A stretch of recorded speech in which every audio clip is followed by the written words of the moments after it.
Welcome to the online graduate research forum for spring 2015. My name is Salazar and I'll be your presenter. I am a graduate student in the Master's of Science in Interdisciplinary Studies program in the Department of Occupational Workforce and Leadership Studies, and my focus is on adult education. The title of my practicum is just that, the Texas State University Office of Professional Development Spring Practicum. Have you ever sat through a boring training where a presenter just talked at you for 4 hours? Or have you ever been really excited to start a new job only to find out that it wasn't a good fit or it didn't meet your expectations? Chances are that you've experienced one of these, and maybe both. My love for training and development was what spurred my interest in finding out what keeps adults engaged in learning and finding out what companies are doing to provide dynamic trainings and onboarding programs to retain these great employees. The purpose of my practicum was to gain that hands-on experience in the planning of a professional development office, which is why I identified the Office of Professional Development here at Texas State University and was excited to have the opportunity to work with Ms. Marsha Moore, the director. I identified 4 learning objectives. The first was to be able to plan and conduct a needs assessment on campus, to identify the proper instruments that provide appropriate measures to report these outcomes in an executive summary format. The third was to be able to provide recommendations for outlining a training session relevant to our Texas State new employee onboarding process and to be able to outline a curriculum for recently promoted managers and supervisors. And the fourth was to be able to outline a curriculum for a professional development session on topics relevant to the findings in the needs assessment. When I spoke to Marsha in the end of fall 2014, there was definitely a need for this program because their office was reevaluating the onboarding program, and so this project came at just the right time. There was a lot of learning and observation that took place and a lot of highlights. I identified 3 highlights. The first was the training philosophy transformation. So when I went in, I was essentially thinking and wanting to learn more about what specific training curriculums I could utilize or outlines I could utilize to implement in other places. And what I realized that it wasn't really about the curriculum outline, more so that it was important to understand the learning styles of the participants. So at first I went in trainer-centered and I left as learner-centered, really understanding what were their needs, what were their expectations, and how did they learn. The second highlight was learning how to write executive summaries. So according to several executives that I've spoken with, that's definitely a highlight in getting information from their staff, but also ways that they provide information to their leaders. And so, they're not sending 10-page reports. What they're doing is summarizing the information that they know is relevant to the director's needs of what they need to know in order to make decisions. And so this has been a new opportunity for me and definitely a great way to develop this skill set. And the third was the actual application of creating and executing a 3-day training for volunteers from all over the United States. This took place in early March, and so I was able to actually put all learning and theory into action. There was a lot of reading that took place throughout the 10 weeks, on average about 3 articles or books per week. So from those I chose the 3 that I love to highlight in terms of the learning. The first article was by J.D. Mesereau, and it was on transformative dimensions of adult learning. This was the article that really spurred my idea from trainer-centered to learner-centered. So we think about trainers as facilitators and really paying attention to what are the needs of the learners, not so much what information do we want to give them. The second was S.B. Miriam, so how adult life transitions foster learning and development. So again, teachers and trainers facilitate learning. They do not dump content into the brain of others.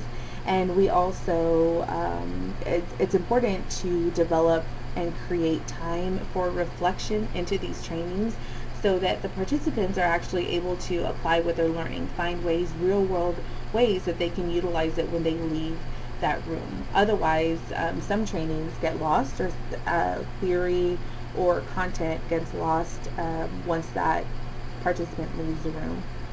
And the third was by T.N. Bauer on onboarding new employees. This was one of the best articles I read throughout the 10 weeks. It broke down the important components of a successful onboarding program. And so before that, I knew that onboarding was important to the success and effectiveness of employees, but I didn't know why, or I didn't know how that was going to be. And so this article really broke down the components so that I could evaluate the current onboarding program at Texas State University a little bit better. There were opportunities for strengths, weaknesses, and threats throughout the 10-week process, and so I wanted to highlight one from each section.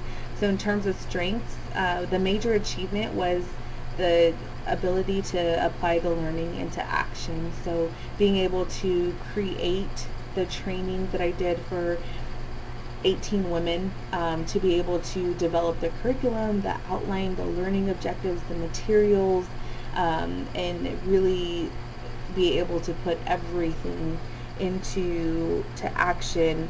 Once we got there, be able to go with the flow, understand that some things do change. Sometimes, there's definitely room for improvement, and so I was able to reflect on that too. So that was a huge highlight. One of the weaknesses was the actual access to staff committees that I thought I'd have access to conduct these surveys that I created. So where I wanted to survey staff council and the community and staff development team, I was only able to survey the staff council, so we received a smaller sample. The opportunity for future professional development was you get what you give, and so that was kind of my motto throughout the 10 weeks, is really giving it my all so that I could benefit from the information that I was learning, and then also being able to apply not just at work, not just in school, but in outside volunteer opportunities.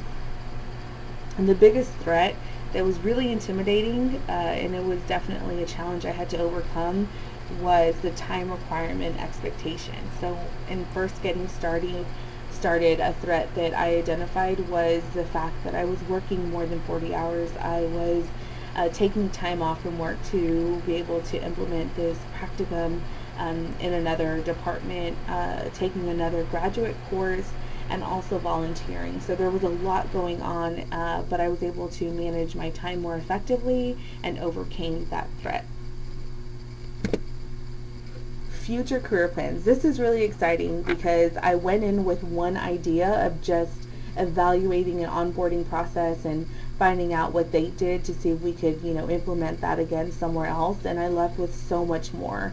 So one of the future career plans I have is to develop more engaging presentations and trainings, and I've been able to do that already, and so I've been able to take the weekly presentations that I do, evaluate the curriculum, add more reflection, add more activity, and I found that participants are definitely more engaged, and they look like they're learning, they look like they're having more fun, and ultimately that was my goal, how to allow participants to have more fun in training, because sometimes we have to attend these trainings, for work or for other requirements, and so how do we make it fun?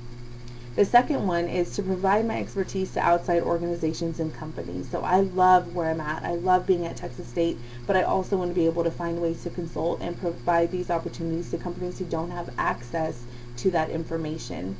So whether it's through volunteer work or other opportunities, I think it's really exciting to be able to have a skill set that's now transferable.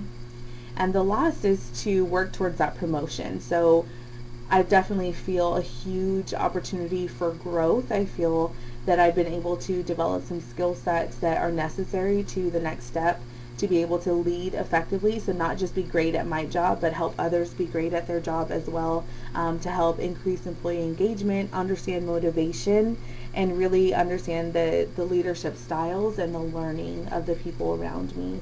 So overall, this is a great opportunity for growth. I learned a lot through observation at the Office of Professional Development. I learned a lot from Ms. Marsha Moore and the effective and efficient office that makes sure that all of these trainings are successful. I was able to apply it in my outside activities, and now I'm excited for the next step. On the YouTube page below, please indicate your anonymous preference for this practicum by clicking on one of these two icons. Also, please post your comments or questions in the YouTube comment section below. I will respond to your inquiries posted between April 6th and 17th through this webpage.